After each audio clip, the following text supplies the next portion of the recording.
ఆంధ్రప్రదేశ్ ప్రకాశం జిల్లా పొదిలిలో భూకంపం సంభవించింది. తెల్లవారుజామున 3 గంటలకు 3 సెకండ్ల పాటు భూమి కంపించినట్లుగా తెలుస్తోంది. భారీ శబ్దంతో భూ ప్రకంపనలు సంభవించాయి. ఈ నేపథ్యంలో చాలా మంది ప్రజలు ఇళ్లలోంచి బయటకు పరుగులు తీసినట్లుగా తెలుస్తోంది.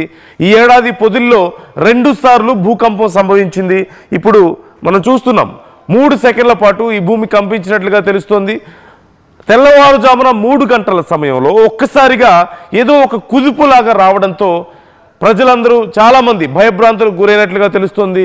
కొంతమంది ఈ ఇళ్లలో ఈ సామాన్లు అవి కింద పడిపోతుండడంతో ఒక్కసారిగా ఏం జరిగిందో అర్థం కాలేదు. కాకపోతే ఇట్స్ వెరీ షార్ట్ పీరియడ్, కేవలం 3 సెకండ్ల పాటు మాత్రమే కంపించడంతో ప్రజలు ఊపిరి పీల్చుకున్నారు.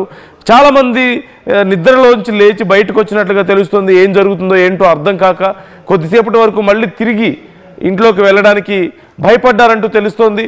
సో అసలు అక్కడ 2 సార్లు వరుసగా పొదిల్లో ఈ భూకంపం వచ్చినట్లుగా తెలుస్తోంది. మరి ఎందుకు వచ్చింది? వరుస భూకంపాల కారణం ఏంటి? ఏదైనా నష్టం జరిగిందా?